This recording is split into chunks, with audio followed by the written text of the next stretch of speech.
Эжең үйдөбү? Ого. Чакыр. Братан, анын жигити бар экенин билесиң го.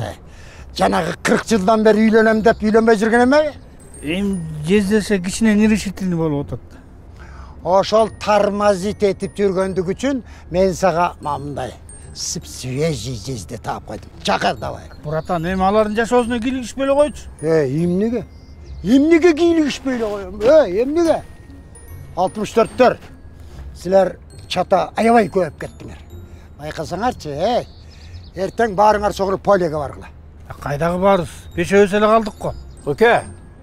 Койсоңчу, болду го. Бара бер сен.